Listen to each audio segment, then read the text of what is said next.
Hello everyone, and welcome back to Network 27. I'm Alderman Walter Burnett, Alderman of the 27th Ward. I want to first of all thank all of you for watching Network 27 for all of these years, and I'd like to thank everyone who helped us to put the show together. I don't know if you all have noticed, but you may have noticed that our benches have been updated a little bit. They're a little brighter because we had to change some of the things on the benches. The show now starts at 9 p.m. to 10 p.m. on the second and fourth Mondays of every month. So please don't try to get it at 10 o'clock. It comes on at 9 o'clock. So we just wanted to let you know that. I want to say Happy New Year's to everyone.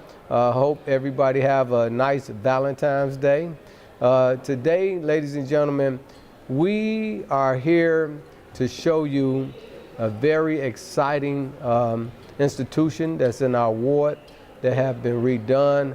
It's been in our area for many years here on the west side, and we're talking about Malcolm X College.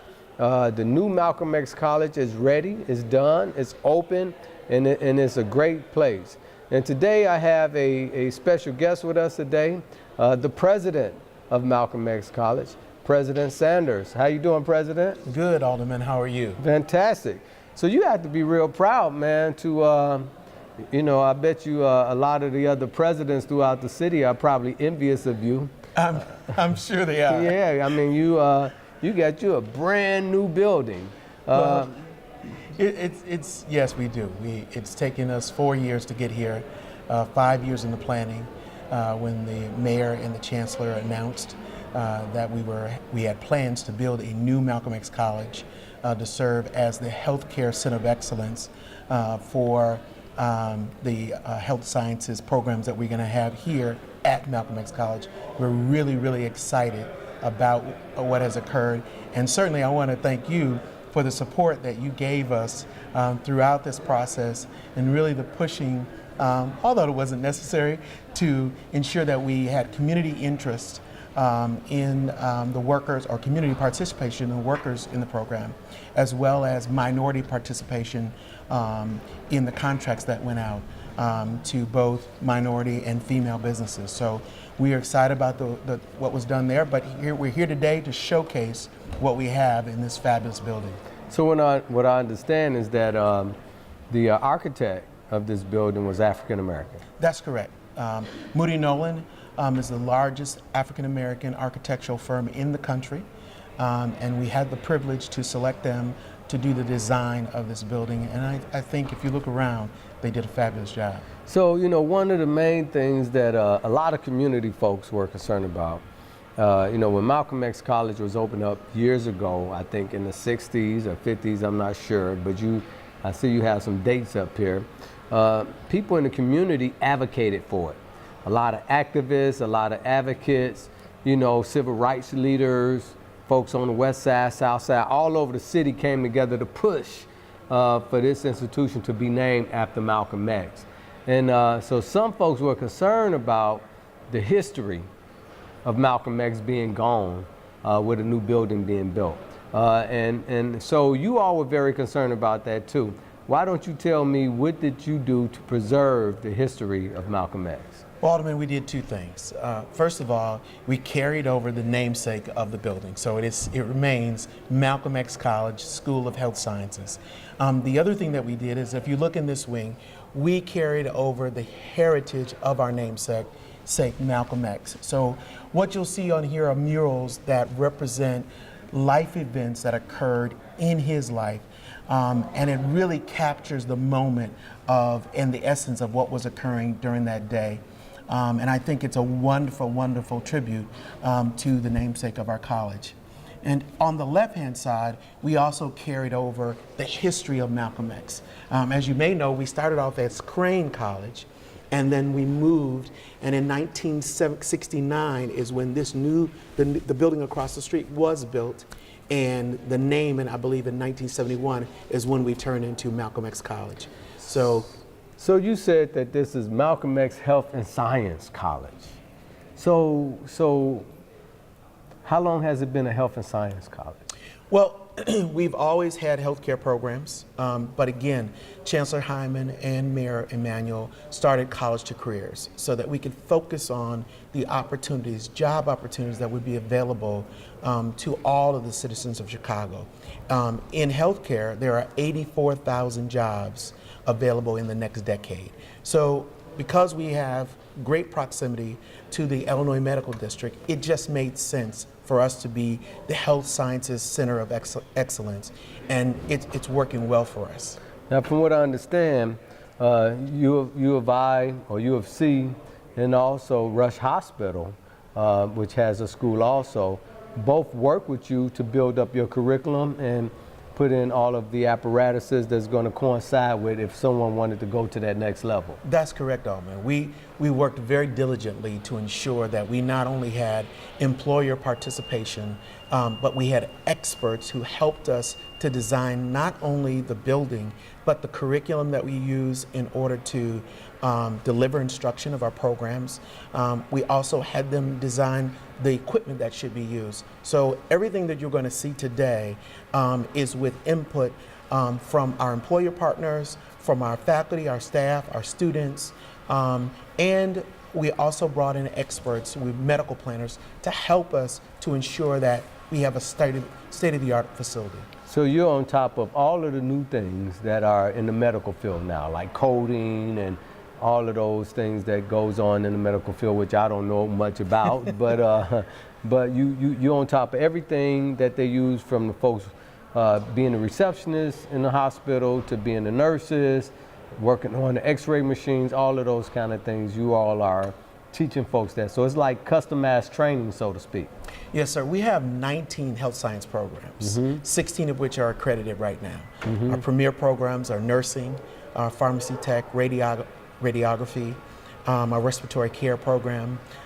Those are all benchmark programs for them. EMT is a very, very wonderful program that we have that the city has used for a long time. Emergency medical technicians, so yes, folks sir. can ride on ambulance. Yes, sir, that's correct. I actually took that course. Did you really? In college, yeah. Right. Excellent course, and you're going to see that we've even deployed some simulators that we use in there, so we simulate the ambulance cab environment.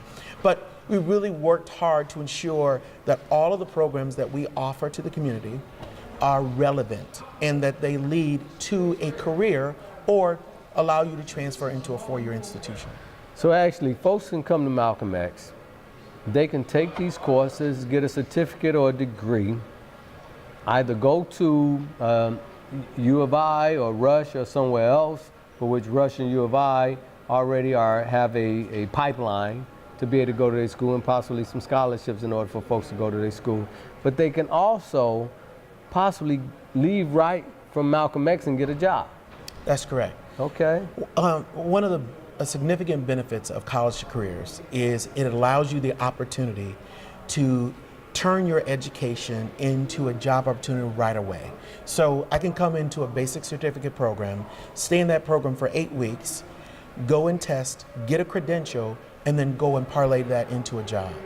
But it doesn't stop there. We allow you to come back and pick up where you left off, which is what we call stackable credentials. So you can go from that basic certificate to an advanced certificate and then to a degree. And each opportunity, you can stop out if you like, if that's what you need to do, and then go parlay that into a better job and then come back and pick up where you left off.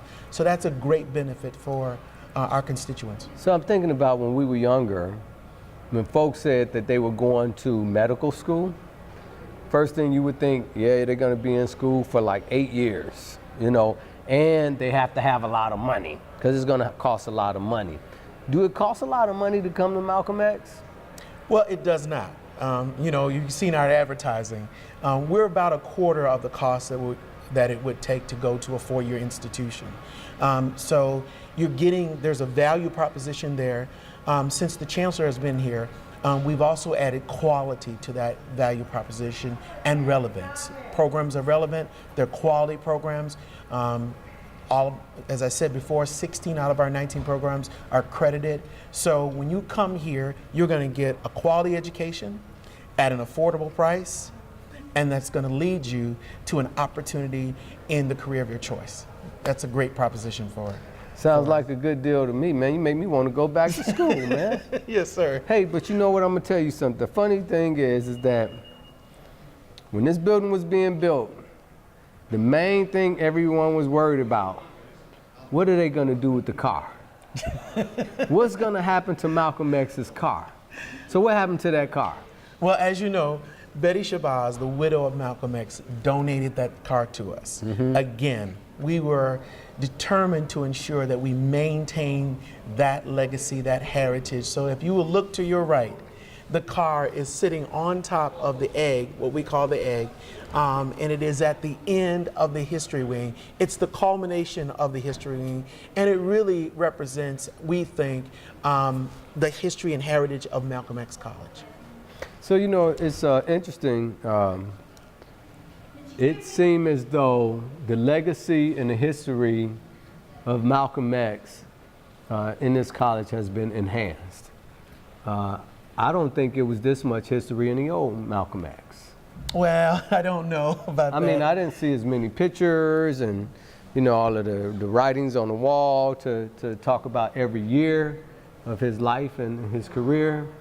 I mean, it seemed like it's been enhanced to me. Or maybe I just missed the other stuff and didn't notice it. I don't know. Maybe Well, it's me. I do believe it's been enhanced, and you are right in that aspect. We have a number of different additions that we're going to add to this building that came over from the old Malcolm X College. So artifacts, pictures that we're going to put up on the walls. We just need a little bit more time, and you're going to see some of those elements mixed in, but you are correct. We've added a number of different features that really carry the essence of the old Malcolm X College, because, you know, while we've gotten better, while we've gotten bolder, we still are Malcolm X College. Fantastic, fantastic. You know, and the great thing about Malcolm X was that he sort of taught himself, you know, and then he educated himself. He made up his mind. He turned his life around, and he gathered together and became very articulate and became a great leader in our society, which says that everyone has an opportunity to, you know, take that step and turn it around. So, Alderman, speaking about Malcolm X as an educational opportunity for students, let me bring in one of the students we have, Trina Mack, who can talk about her experiences as a surgical tech student. Trina? You look familiar. Yes. Are you on those pictures? I'm all over the building. Should I get your autograph? I don't think that's necessary. I am. It's a privilege to be a representative of Malcolm X College. I've been a student here since 2014. I will be graduating this spring with an associate degree in surgical technology, and I look forward to starting my career. Fantastic. So is this a second career for you, or? It's a second career for me. I've changed to healthcare, and it's been a really phenomenal change for me. I found my passion here at Malcolm X College. The programs, there are a variety of programs. I chose one, I stuck with it, and I am going to fulfill my. So which program are you in? Surgical technology. Surgical technology, okay. Yes. What is surgical technology? I'll give you a little background of what a surgical technologist does. In the operating room, a surgical technologist is a part of the OR team. I provide the surgeon with all of the necessary equipment that he needs that's completely, extremely important for the surgery. I anticipate their needs. I'm a part of the team. I make sure that the entire environment is sterile, meaning that it's bacteria-free completely. So guys like you are in movies all the time, right? You're one like who's handing him the knife and the different utensils, and that's my role. And sometimes the doctors, they don't even say anything, and you already know what they want. I'm anticipating their needs. That's yes. right. That's fantastic. Yes. So you know, from doing that, you can almost be a surgeon yourself. You know, that's not a bad option. Mm-hmm. That's another career move. That's good. Mm-hmm. So and then you make sure everyone's clean and they. Yes, I do. Face masks. Mm-hmm. And now when you look on television, and this is my only reference to all of this stuff is television.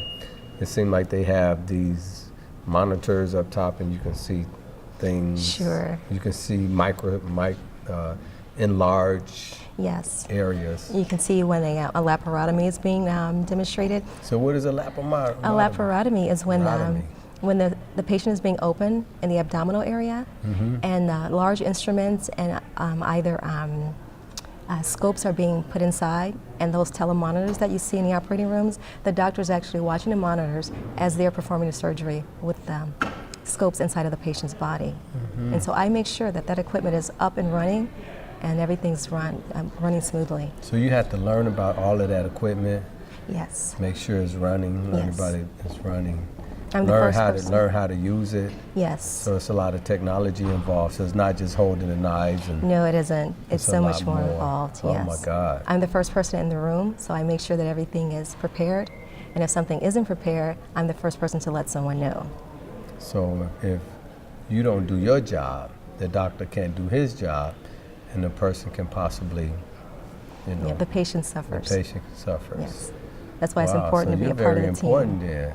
I like to think that I am, but just important on a small level, though. That's great. That's great.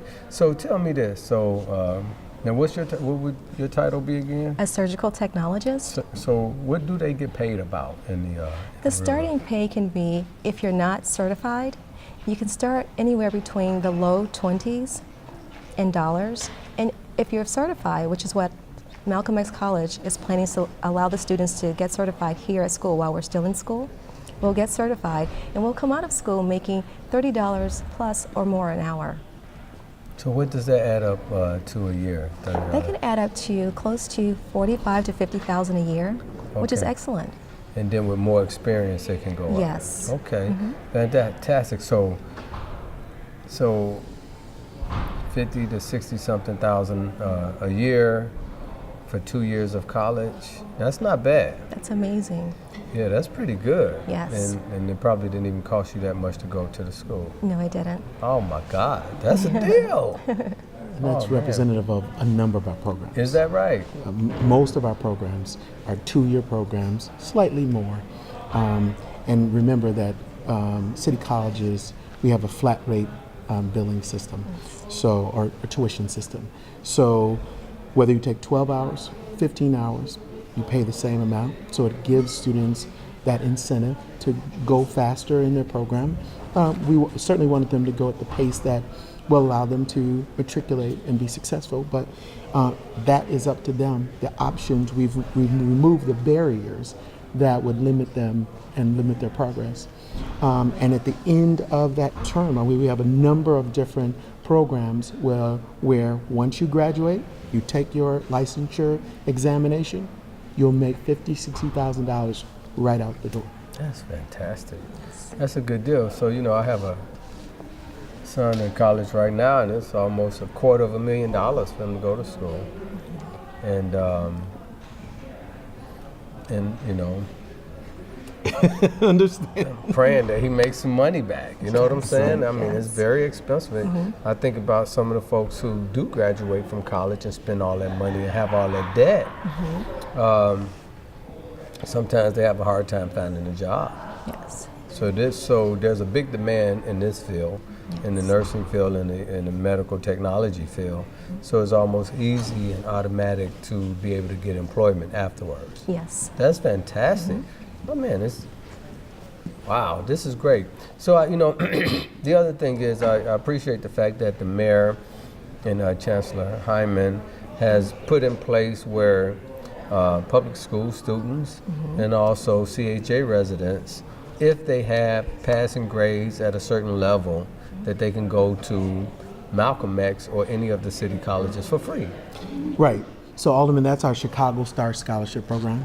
And what it basically says is that if you maintain a B average, 3.0 grade point average, you have a 17 ACT score, and you declare a major, that less any financial aid, city colleges will pick up the tab. Man, that's great. So And they that can, is- they can graduate from high school, go to school for free, make $65,000 coming out of school. That's correct. And that's Fantastic. for 3 years. So we give you 3 years. That's the time frame that financial aid says you have to graduate, but you give you 3 years to complete a 2-year degree. That is a wonderful, wonderful opportunity. And just last night we had our Chicago Star Scholars University signing event, where all of those Star Scholars got an opportunity to continue their education at 12 universities that are around the city of Chicago who've committed to either give them reduced or a complete tuition ride for the remainder of their bachelorette program. So if they continue their education and do get a bachelor's degree, the income levels will go up even more. That's correct. Okay, so they can, this is the bomb, man. That's fantastic. Well, congratulations to you. Thank you very much. Yeah, that's, so you don't put people to sleep and all of those things? I do not do that, but I You do don't pass knock the 'em out. medication to the Just doctor. pass the medication to them. Yes. All right, fantastic. Thank you very much. And that's wonderful that they would use you as their, should I call you poster child? Yeah, I don't know what I call I've you, been but termed their that. model. They would use you as their model in It's their truly- advertisement. That's fantastic. It's truly a privilege. It really is to represent great. such a school. Fantastic. Good for you. So let me show you the rest of the building. Sure. And then we can talk some more. Let's do it. So tell me, Doc. So we call you doctor. Are you a medical doctor? I'm not a medical doctor. Okay. But I have been engrossed in all the curriculum development for this school. Every single area of the school, I was involved in the development of those programs and ensuring that the platform that we have, the infrastructure, is correct and provides us state-of-the-art facilities in order to deliver our programs. Fantastic, fantastic. That's great. So, Doc, I hear there's a big demand for male nurses. Alderman, that's correct. Nursing is an extremely strenuous job. It's not as glamorous as they make it look in the movies. A lot of times you have to move patients who may be a little bit obese and have obviously some challenges. And so having a male nurse is really a benefit to any medical program. And so, yeah, there's a great demand for them. So you would say if a male was to take these courses, it would probably be very easy for them to get a job because of the demand for male nurses. Certainly, the better they do in their coursework and then their clinical rotations, yes, opportunities are out there. As we said, there's 84,000 jobs that are coming within the next decade. Nursing is one of those primary and premier jobs that are going to be available to students. And so Malcolm X has been privileged to have one of the best programs in the state. Our NCLEX scores for the third quarter were 97% for the combined program. Okay. That's phenomenal. That means that So 90. you speaking another language. When Yes, you sir. Say, what's NCLEX? I know the audience don't know. I don't know. Yes, sir. I'm sorry. So NCLEX is the examination that nurses take Okay. in order for them to be licensed. Oh, okay. And in the third quarter, 97% of our students who took the NCLEX exam passed. Fantastic. That's And great. In fact, for the entire year, the unofficial scores are that 85% of our students passed the NCLEX examination. We're just waiting for those official scores to come back from Praise the God. state. So it is a wonderful, wonderful opportunity for students who come through our program. In the past, we had some challenges with the program in 2010. I'm not ashamed to say that it was 42% was the pass rate in 2010. But since Chancellor Hyman has been on board, the quality has improved immensely, and we have the results that we have right now. That's great. Fantastic. Fantastic. So where we on our way to now? So what I want to take you to is we've got a number of different areas that provide opportunities for our students. So right now you can see the Grand Stairwell. So the Grand Stairwell is a gathering place for our students. It allows them the ability to interact with each other and have peer-to-peer conversations and That's different great. things. They can Hang study out, huh? here. They can hang out. We have a Study. lounge here, and then we have what we call our clubs area. So we have achieved 5-star status for our PTK club.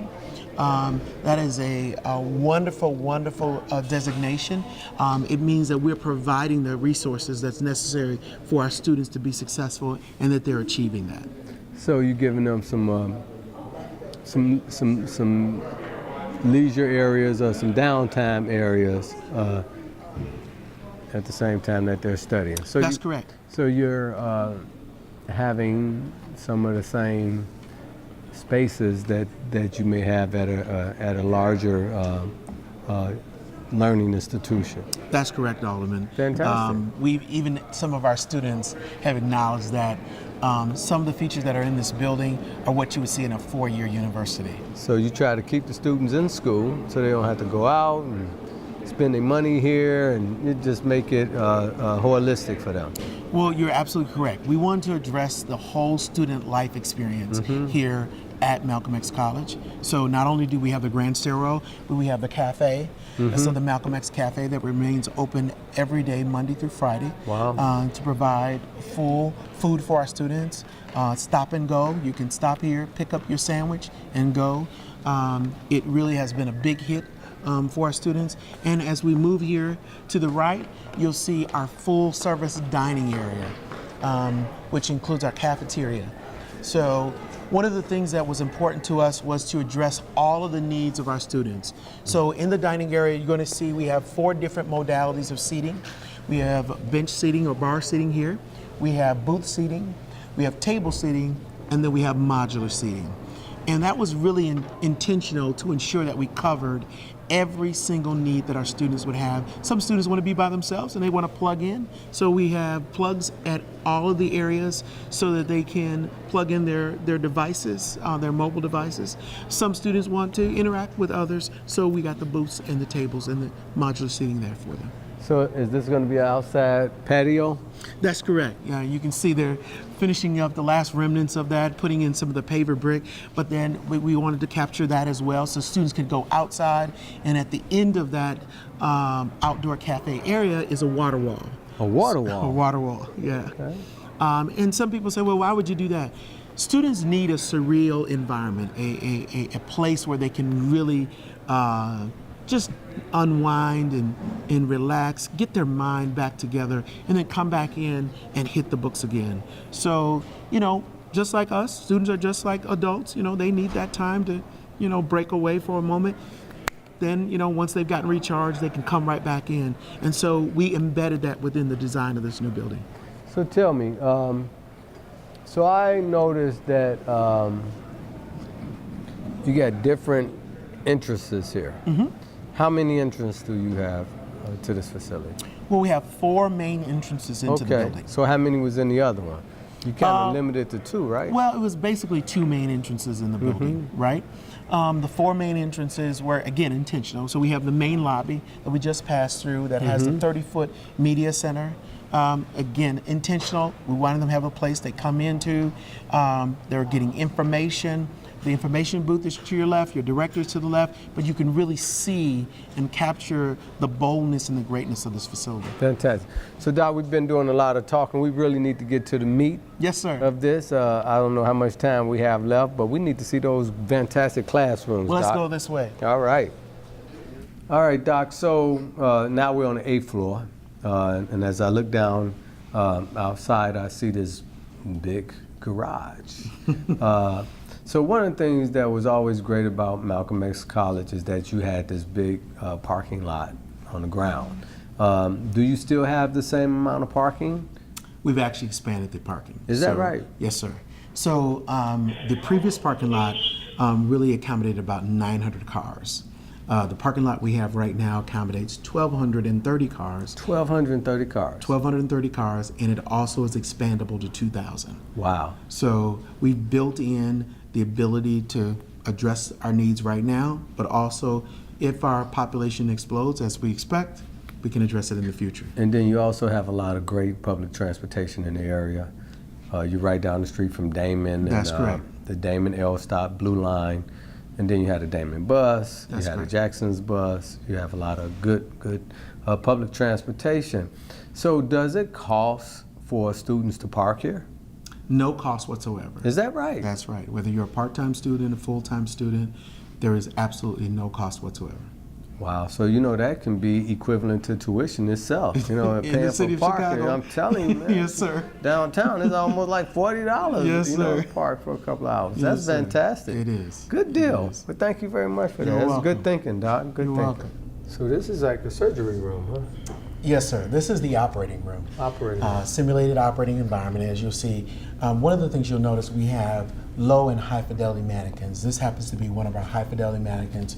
And what that means is that the mannequin can mimic the bodily functions of a human to a T. It can cry, it can sweat, it can moan, it can groan. You can give it an IV, you can take blood. All of the things that you would do with a human can be done in here. Now, the operating room is an interdisciplinary environment in which you have a number of our different disciplines working together in order to affect the patient treatment plan. So obviously operation is something that the doctor designates when he feels that that's the appropriate step to address whatever the concern or issue is. And so again, I've brought in Trina who can talk about that. Sterile processing is a critical component in the operating room. All the utensils that are used have to go through a sterile procedure before they can be given to the surgeon. So Trina, you want to talk about So that? Trina, this is your Sure. home, huh? This is my home. This is where it Okay. begins. I wanted to just add what sterile processing means. Sterile processing is the cleaning of the instruments, and then they're put through a high temperature heat where they're being sterilized, every instrument is, to get rid of all contamination. So the environment is completely bacteria free. And so once that's done, we use the instruments. I begin passing the instruments to the doctor, whatever is needed. This is a basic setup on something that's called a Mayo stand. Retractors are used. These are retractors, Army Navy retractors. These are very vital to pickups, they're called. They're just needle holders, really. And these other instruments are very vital as well. Sometimes when the surgeon is beginning a surgery, they may make a marcation, and they may use this rule, the marker. This is also for safety for everyone in the operating room, for sharps and disposals. This is a magnetic pad, so anything that you're using that's sharp, that's not needed anymore, it's placed on here and then disposed of in the proper container. So this lab is simulated exactly like the operating room is. It's very much advocating for sterility, the privacy of the patient, and the safety of everyone on the team. So is all of this, like all of that technical equipment there, is just like it would be at a hospital? Absolutely, exactly like it. The anesthesiologist would be behind there monitoring this machine and other equipment as well. The surgeon would either be on the right side or the left side, and wherever the surgeon is, I'm next to the surgeon to be able to give them an instrument right away. Fantastic. So I see you have many other instruments on this other table over here? Yes. So as I pointed out earlier, I anticipate the surgeon's needs. So say for instance, none of these instruments are working for the surgeon for whatever reason. If they ask for something else and I know what they're looking for, I'm backing up. I'm getting ready to find whatever they need. And so I'm going to have it ready for them. They may say it as they're going inside the patient, oh, I think I may need whatever, and then I may get the instruments ready for them, for the surgeon and for the surgeon assistant as well. So how many different students work in here? I mean, like how many different, like in your profession, different professions work in here? Well, getting an education sure, at the same time. It really depends. So on what is going on in the room, but typically you're going to have an anesthesiologist. That's a course. Yes. Well, Okay. we don't teach that course, but that is a course. Okay. You have phlebotomy, because blood to work take is the blood. typically Okay. is going to be in there. You have respiratory care, so obviously you need to keep the patient breathing, so that's going to be an important component. Mm-hmm. And then, as Trina has talked about, you're going to have the med-surg assistant, so they're going to be there to help the surgeon. And then you may have a surgical nurse as well, which is a part of our program, who will be there as well. Again, serves as an assistant to the surgeon. So you can have, we've really mapped out 5, could be more, depending upon what we're doing. Okay, so this is a learning experience of teamwork and working together Yes. and rhythm and all of those things. Yes, sir. That's great, fantastic. So it's just like, man, this is the real deal here. It is, and really the key, Alderman, is that we have the ability to pressure test the skill set of our students. So you talking about Trina, for example, if we start her into the program, we can take her through and figure out what she knows right now by testing her skills. So that's done because we have a control room to your left, and we separate out the students into a scenario. We give them a scenario, we give them a treatment plan that they must effectuate, and then they come in and do that. We record it auditorily and visually, and then after the session, we debrief. So we have debrief rooms on the floor so that we can go over what they did well, what they didn't do well, and then we can give them that information so they can study. They can see for themselves what they did right and what they didn't do right. Sort of like a basketball or football coach. It is somewhat like that, yes. Yeah, that's great. Somewhat like that, but the key element here is the assessment is on both sides. We have faculty assessment, the faculty can see what they're doing right or not right, and then the student can see for themselves. So it takes away that middleman, it takes away that any element of confusion. Everybody's working on the same playbook and they're moving forward, to use your analogy.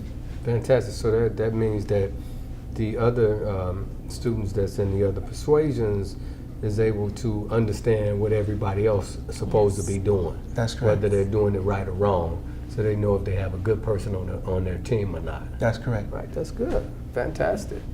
That's great. Well, thank you very much, Trina. Thank you. I appreciate it. So you wash up, put on your gloves, and make sure everyone else is washed up, all the equipment is clean, and the whole room have to be clean. Huh? Yes, before we came inside of this room, there was a sink out front. That's our scrub sink, and everyone scrubs in. Everyone who's going to participate in the operation. The surgeon especially, I help the surgeon to.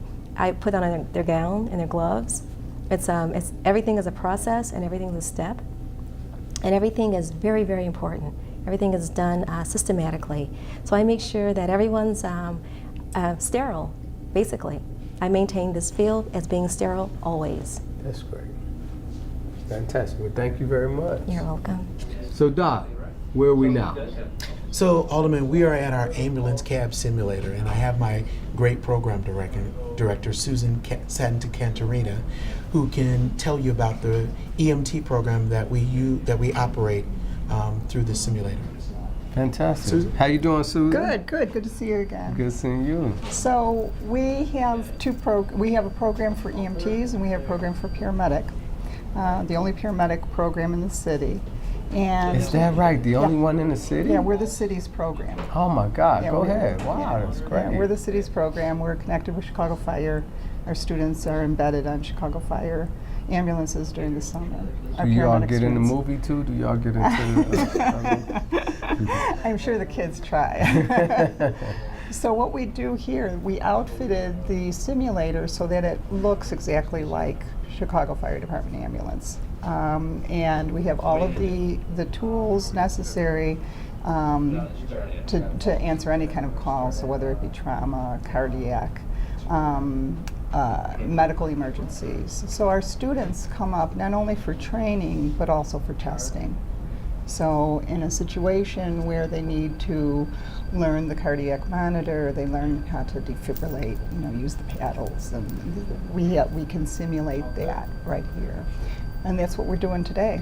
That's what we're doing, yeah. So you teach them how to do the simulator, move a little bit? Whatever, they have to interpret the cardiac rhythm, they have to assess the patient, because the patient can present everything. The patient can present, they can have to assess lung sounds, they have to assess mental status, and the simulators simulate all of that information. So they have to gather that information, they look at the cardiac rhythm, they have to interpret it, and then they have to decide, should I give this medication, should I do this intervention? So it's very lifelike. It's really Fantastic. lifelike, and they're ready when they get out into the ambulances. That's great, Susan. So you say that the Chicago Fire Department people train here also?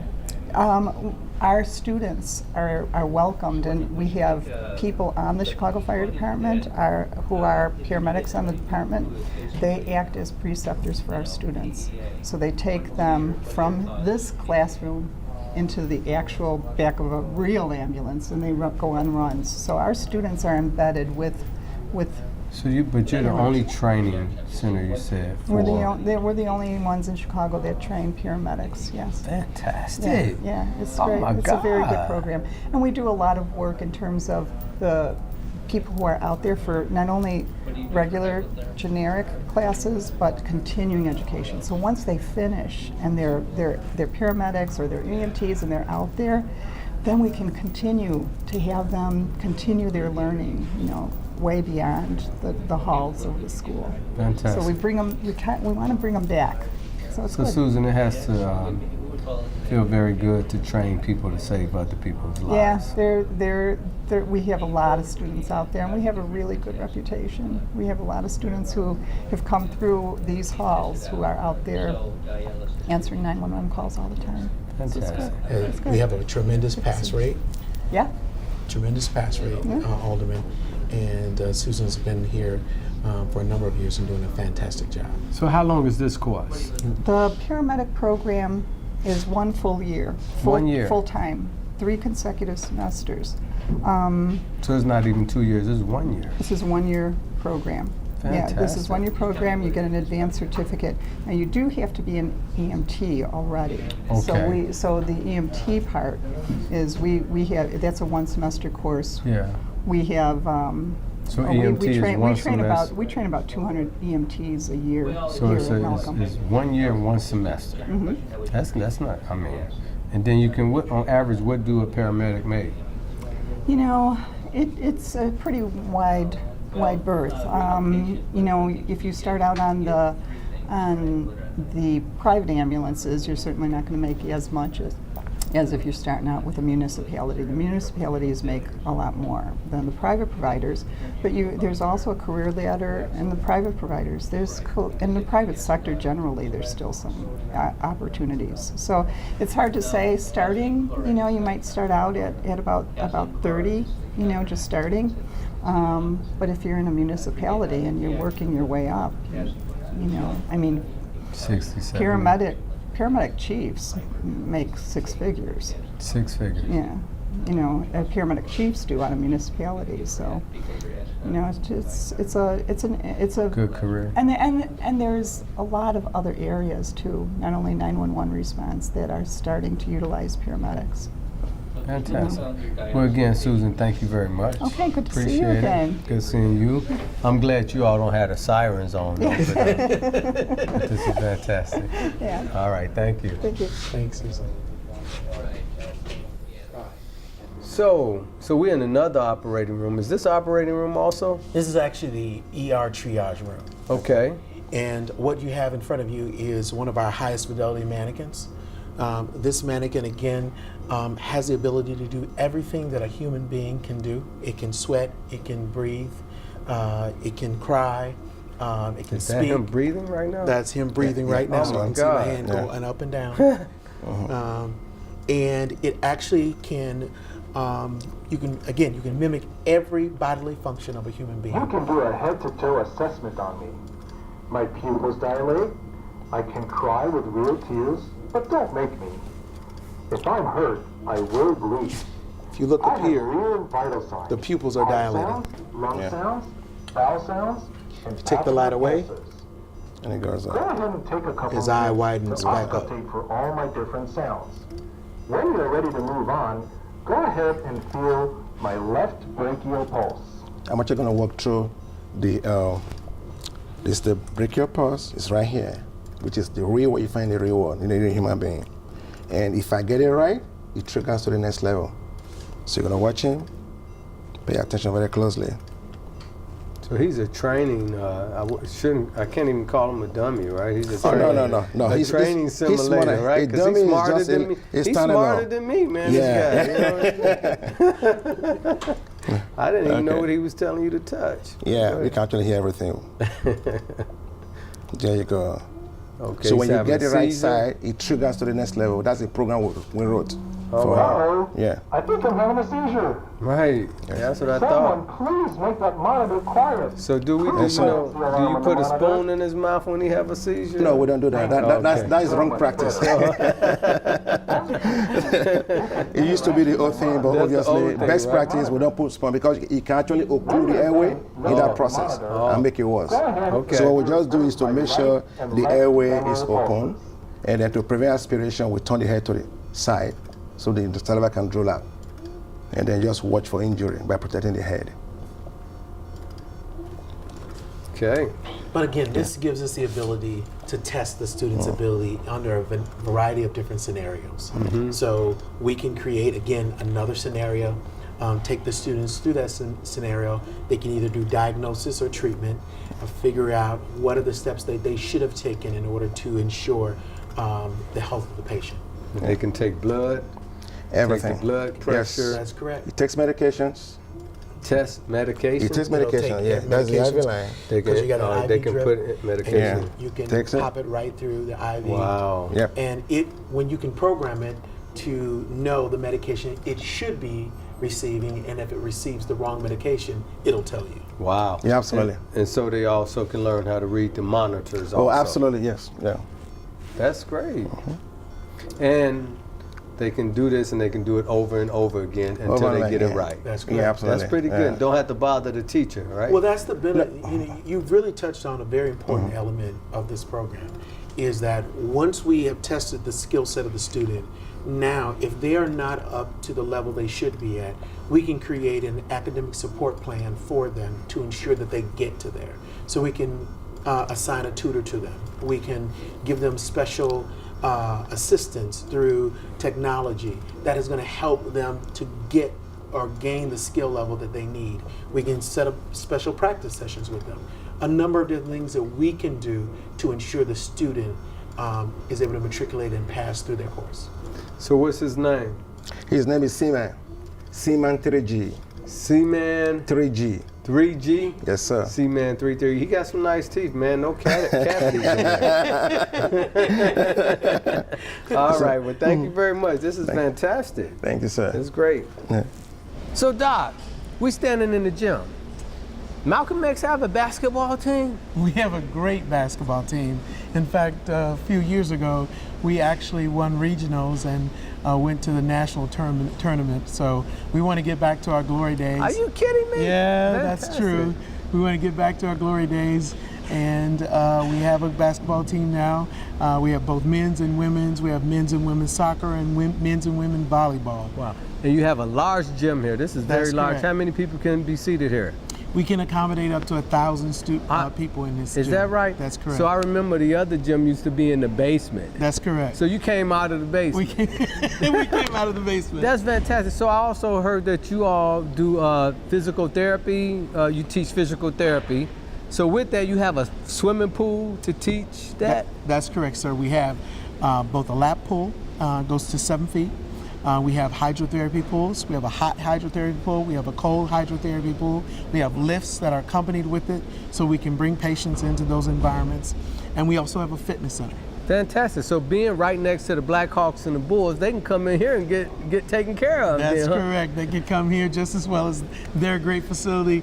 They can walk across the street and get the same kind of services. Fantastic. So Doc, you all also have Malcolm X have always been known for their auditorium. You have another large auditorium? We do. It is located within the conference center. Auditorium seats 450 people. Wow. Has stage lighting, a big camera, all of the technology that you would expect in an auditorium. We have it. So you also have a nice, I call it a banquet hall. What do you all call it? Well, it is a banquet hall. It's a conference center. It's part of the multi-purpose room within the conference center. It's 3 divisible rooms. It can accommodate 750 people in a seated set. 750 people? In a seated setup, and then we can accommodate 500 people in a dining setup. So those rooms are for rent? They are for rent. We certainly have maintained that same relationship with the community and with our officials like yourself, that we have in the past. And so it is for rent. You can have your events here. You can have your weddings. You can have your conferences, your conventions. You can have it right here at Malcolm X College. So depending on when this show, I should have had or will be having our senior citizen bingo here, which is going to be fantastic. That's correct, and we're ready for you. All right, well, get ready for the senior citizens Yes, because they're sir. very critical, but they're going to love this place. I think they will. Doc, I want to thank you very much. This has been fantastic. I hope people just come and visit, but also think about going to Malcolm X. This is the best deal in town. Well, thank you, Alderman, and we certainly appreciate you for highlighting us today. Good job. Congratulations. Thank you, sir. All right, thank you. Maybe we need to get the basketball one day, man, so I can show you a few things. That'd be wonderful. Thank you, everyone, for watching Network 27. I'm Alderman Walter Burnett, signing off with Dr. Sanders from Malcolm X College. See you next month.